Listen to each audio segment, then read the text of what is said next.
Hey there, Martin Newmark here at houseknowhow.com.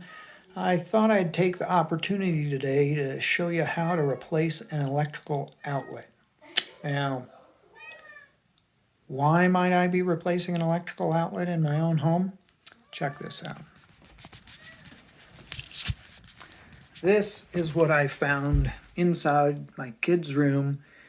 What I'm assuming here is the outlet is worn and the grip on the plugs that get plugged into it is relaxed, and so the devices slip out. So let's see if that's what happens here. And we're going to get a little help from Hermes here. Yeah, say hi, Hermes. So let's take all this off and see what's going on. If I plug this in here, it basically falls out pretty darn easy. So we're going to replace the outlet and see if that helps. The tools I think I'm going to need for this project are shown here. This is an outlet tester to tell me if the outlet is on or off. I'm going to be shutting power off to the outlet so I can work safely. This is a voltage sniffer. I really need one or the other, but I'll show you how both work. This is a stripper, and it can cut wire and strip it very easily and cut the sheath off and things like that. I may or may not need that. I have my straight blade screwdriver and a Phillips screwdriver. For supplies, I have these. I have the new outlet, and then I have a little foam pad which has knockouts in it for to actually seal the outlet to keep any more air from seeping in. So I'll throw one of those in while I've got this open. So to test that my outlet is alive or dead, I want to use these tools, and either one of these tools. This is an outlet tester, and we can see that when I plug this in, it is wired properly, and because the two yellow lights light, and there's power to the outlet. The other thing I can use is a voltage sniffer, and if I turn it on and I stick the tang in here, it shows that it's hot. The objective after I turn off power is neither one of those should light. And that way I know that power is off to this outlet. Let's go do that. I know which breaker turns this outlet off. If you don't know, you'll have to do a search to figure out which outlet is controlled by which breaker. And that's a little beyond the scope of this video, so I'm just going to go take care of that and shut it down. So this is my electrical panel, and that outlet is on 18. So if I just flip that off, when we go back to the outlet, we shouldn't register any power there anymore. So now when we plug an outlet tester into this outlet, there's no power to it, okay? And if we check with our sniffer, it says no power too, okay? So we're safe to take this apart. One more tool I'm going to use for this procedure is my speed screwdriver. So if you put it on a screw like so,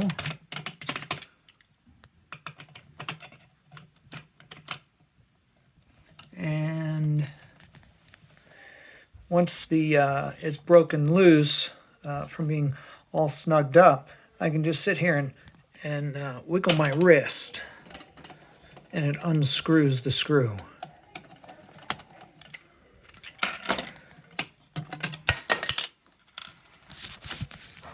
I love that tool. It's one of my favorites. So here's the outlet, and now I'm going to take these two screws out at the top and the bottom and pull this outlet out. And one other tool I want to show you is my speed screwdriver. I try to use this instead of hand screwdriver almost any time. And you know, you push either direction. So I'm going to use this to remove the outlet, but a regular screwdriver will do too. All right, now I've loosened the screws, and this outlet can now be pulled out. Okay, and these are the wires serving it. And this is a little more complicated than I expected. I mean, I expected just one black wire and one neutral wire. Okay, but this actually has two, and they've used the backstab holes on this outlet instead of the screws on the sides. Okay, so these are not hot anymore because we tested it. And so what I need to do is I need to get this outlet off of these wires. And I'm going to try to preserve these wire ends, but if not, I'll have to snip them and strip some wire on those. Okay, so I'm going to go ahead and do that. All right, so I was able to remove this one fairly easily, and so I wanted to show you how I'm doing it. Now, different outlets are going to be different, but this one has a slot that I put a screwdriver in and just push it down, and then when I do that, it loosens this wire and I can just pull it out. Okay, same on this side. If I pull this out, it won't come. But if you can see in there, there's a little bar that I move with my screwdriver, and then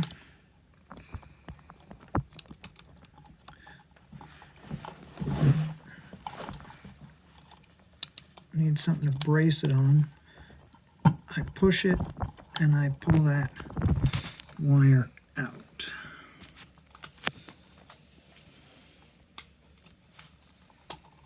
There we go, nice and easy. This way and that. And so that's using the backstab feature of this outlet. And then the ground wires are always screwed in place. So I'll loosen that ground wire.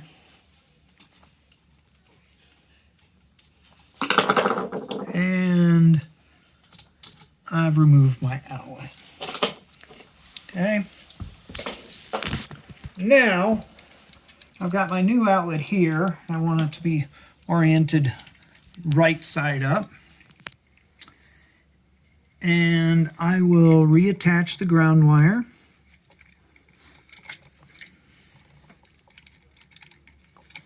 Pardon my shaky hands, they're a gift from my grandmother. I need this pliers. So I want this wire wrapped around here nicely.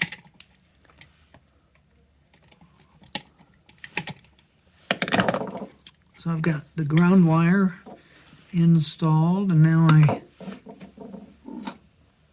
I like to use a Phillips screwdriver whenever possible, because then I don't have to worry about the standard screwdriver slipping out. And so I snug down my ground wire. And since we're using the backstab feature, this is going to be really easy.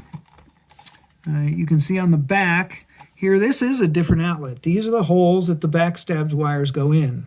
Now, note that only 14 gauge wires will go in these holes. If you're using 12 gauge wire on a 20 amp circuit, you can't use the backstab.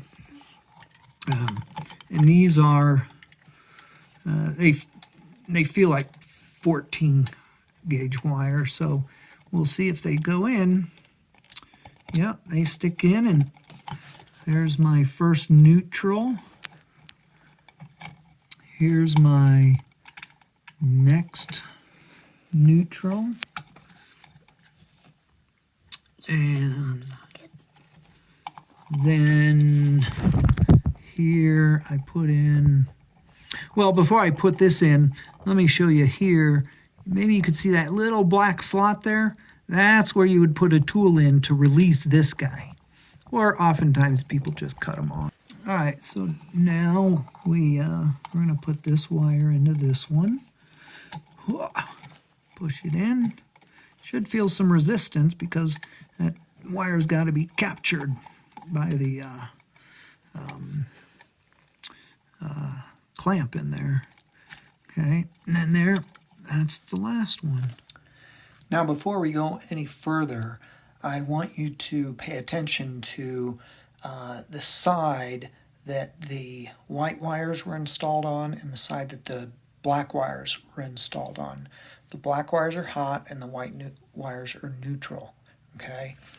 And if you look at an outlet, the neutral wires go on the long slot and the black wire goes on the short slot. Okay, this is how we maintain polarity throughout the electrical system. I'm not going to talk much about reverse polarity now, but if you look at my YouTube video called Reverse Polarity in Electrical Outlets, What, Why, and How, and there I explain all about reverse polarity. Okay, so we want to be sure to get white wires on this side and black wires on that side. And if you turn that outlet around, the white wires go on the right and the black wires go on the left, just how I have them installed. So now the ground wires attached, both white wires attached, both black wires attached, and we shove it back in. Now just a little bit of what's going on here. We have two wires are going to be bringing power to the outlet, and then these other two wires are going to be sending power out to another outlet or switch down the stream. That's why we have so many wires in this box. And we bend these wires up, push it back in. So now I can put these in the holes and drive them trying to get close enough. Okay.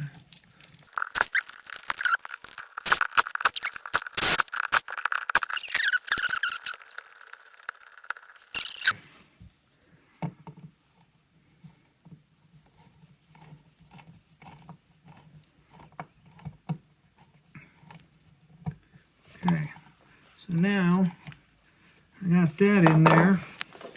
Let's test. Oh, that's so much better. Put this in.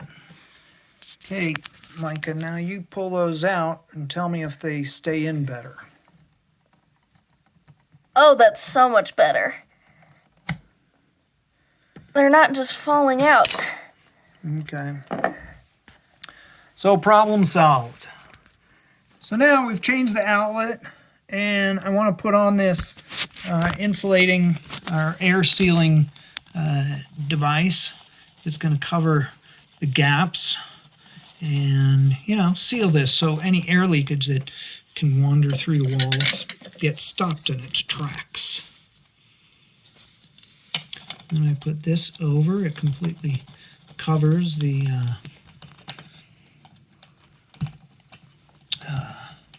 outlet. Oh, I guess I need to push this hole out. Looks like you need to trim the thing a little bit. Yeah, maybe. Well, I don't want to trim it because I want it to go to the ends.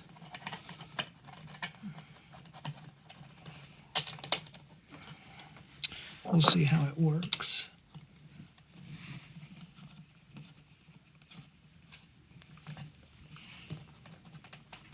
Okay. Okay, and that's it. It's not flush here or anything, but that's because of various factors, but there's no gaps where fingers can get in and touch electrical parts. So I think we're doing okay. So that's it. We're done with this outlet. Let's go turn that breaker back on. All right, now we flip that breaker back on. And it stays on, so there was no short circuit, which is good. Close our cover.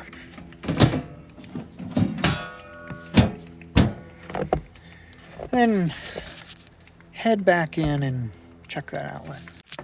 So now we've turned on that breaker, and let's see, did we wire it properly? Yes, and power has been restored. So that confirms that. So that's how to replace electrical outlets. I hope you learned something, and please subscribe. Down below you'll see a subscribe button. Please subscribe, and there's a little bell next to it. If you'd like notifications, click it and say, please notify me when Martin uploads a new video. Thanks for watching.